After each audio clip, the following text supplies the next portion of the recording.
रागिनी नायक, रागिनी जी राम जी, जी राम जी, जय सिया राम, जय सिया राम। आप समझ गई ना मेरा सवाल? उनको समझ नहीं आया। जी राम जी, अरे मनरेगा का नाम बदल रही है सरकार, विकसित भारत जी राम जी। देखिए, जो काम नहीं करते वो नाम ही बदलते रह जाते हैं। अब वो उसके लिए हम क्या कर सकते हैं मानक जी। पर आज देखिए एक बड़ा ही, अब पहले तो मुझे लगा कि ये क्या ही डिबेट होगा। हाँ। और भारतीय जनता पार्टी का राष्ट्रीय अध्यक्ष कोई भी बने, उससे क्या ही फर्क पड़ता है। बनना तो वो रबर स्टैंप ही है, बनना तो वो कठपुतली ही है, और उसकी चाबी तो जानी अमित शाह और मोदी जी के हाथ में ही है। रिमोट कंट्रोल उन्हीं के हाथ में होना है। खैर, अब कोई घोड़ा बने, हाथी बने या ऐरा गैरा नत्थू खैरा बने, वो चलाना, उसको कितनी चाबी भरनी है और उसे कितना चलाना है, ये मोदी और अमित शाह ही निर्धारित करेंगे, जैसा कि जयप्रकाश नड्डा जी के साथ भी होता रहा। और इसीलिए मैं एक छोटा सा वीडियो दिखाकर अपनी बात शुरू करना चाहती हूँ। मैं चाहती हूँ आपके दर्शक ये थोड़ा वीडियो देखें। ये जयप्रकाश नड्डा जी हैं, जगत प्रकाश नड्डा, हाँ माफ कीजिए, जगत प्रकाश नड्डा जी हैं। अब देखिए वही ना, नड्डा जी हो या कोई हो, वो होना अमित शाह और मोदी जी को ही है। ये देखिए कैसे कोनी पकड़ के साइड किए जा रहे हैं। ज्यादा नहीं बोलूंगी क्योंकि अब तो पूर्व हो गए, लेकिन यही काम करना है। जैसा जहां दिशा दिखाएंगे उसी दिशा की। अभी जनवरी तक है, अभी पूर्व नहीं हुए हैं, जनवरी तक है अभी। हाँ, जनवरी पर भी आऊंगी मैं, एक मिनट सुन लीजिए। तो चूंकि अब आपने डिबेट का विषय रखा है तो उस पर कुछ बातें तो मुझे कहनी पड़ेंगी। और पहली बात तो मैं ये कहना चाहती हूं कि मोदी जी की आत्ममुग्धता जितनी विराट है, उनका इनसिक्योरिटी कॉम्प्लेक्स भी उतना ही विशाल है। तो मोदी जी अपनी नाक पर मक्खी नहीं बैठने देते, तो अपनी किसी भी भारतीय जनता पार्टी के समकालीन नेता को समकक्ष लाकर कैसे राष्ट्रीय अध्यक्ष बन जाने देंगे? संजय जोशी जी के साथ गुजरात में क्या हुआ सब जानते हैं। और राम जन्मभूमि के असली प्रणेता लाल कृष्ण आडवाणी जी के साथ क्या हुआ, कैसे मार्गदर्शक मंडल में बिठा दिए गए, वो भी सब जानते हैं। और तथाकथित मामा जी, जिन्होंने मध्य प्रदेश से ये पैसा खाते में डालो और वोट लो वाली स्कीम शुरू की, जिसे भुनाने का काम भाजपा हर प्रदेश में कर रही है, उनको मध्य प्रदेश से ऐसे गायब किया जैसे गधे के सर से सींग। अब दिक्कत ये हो गई है मानक कि हम नहीं कह रहे, आज भारतीय जनता पार्टी के कार्यकर्ता पूरे देश में ये कह रहे हैं कि अभी तक तो पर्ची से सीएम निकलते थे।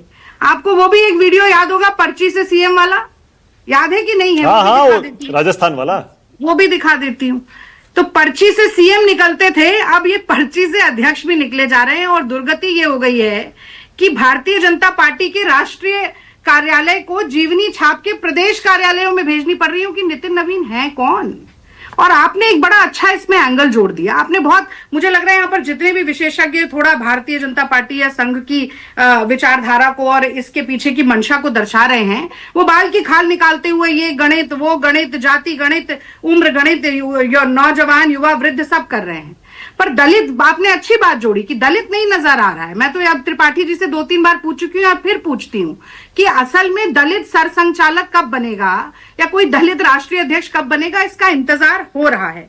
आप त्रिपाठी जी से काहे पूछ रही है? शाजिया से पूछिए भाई, शाजिया बताएंगे। संघ के प्रवक्ताओं, सुनिए, संघ के प्रवक्ताओं को आकर जिस दिन ये कहना पड़ जाए ना कि मोदी और मोहन भागवत एक ही है, एक ही है, तो समझ लीजिए दाल में काला नहीं है, पूरी दाल ही काली है। और आखिरी बात मैं ये जानना चाहती हूँ मानक, कि ये जनवरी में जो चुनाव कराने का ये जो खाना पूर्ति हो रही है, ये क्यों हो रही है भैया? अगर जनवरी में चुनाव होने थे तो ये कार्यकारी अध्यक्ष आपने घोषित कर दिया, और उस पर आकर त्रिपाठी जी कह रहे हैं कि 8 महीने से प्रक्रिया चल रही थी। अरे 8 महीने से प्रक्रिया चल रही थी, इतने बड़े नेता हैं, इतने बड़ी अपनी जाति के नेता हैं, इतने बड़े नौजवान हैं कि दशा और दिशा भारतीय जनता पार्टी की बदल देंगे, तो चुनाव तक रुक ही जाते। ये इतनी आनन फानन में मोदी जी को अपनी एक और कठपुतली ढूंढने का ये क्या ऐसा चस्का चढ़ा, मेरी तो समझ ठीक है, ओके। अब एक सवाल और, एक लाइन और बोल दूं तो आरएसएस बीजेपी की खटपट है, वरना अभी तो मंत्री बनाया है। अगर 8 महीने से चुनाव चल रहा था तो बिहार में, और यही निकल कर आ रहे थे, तो बिहार में मंत्री काहे बना दिया भैया? रुक जाते। अच्छा ठीक है, अब एक सवाल और। ओके रागिनी, अब एक सवाल और।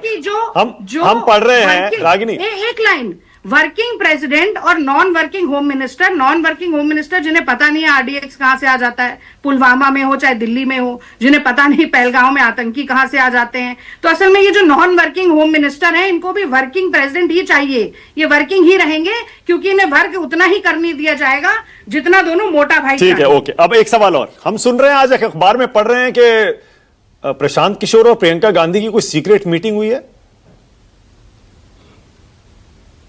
माना कि एक तो ना ये सूत्रों के हवाले से जो खबरें रहती हैं, ये अंधेरे में तीर छोड़ना है। मैं अंधेरे में चले हुए तीरों को लपकती नहीं हूं। तो ये तो प्रियंका जी से कल संसद में आप अपने रिपोर्टर को भेजकर पूछ लीजिएगा। ठीक है, ओके। आज भी पूछ सकते थे। All मैं right. काहे को ये उड़ता हुआ तीर ठीक है, ओके। शाज़िया इल्मी, आपकी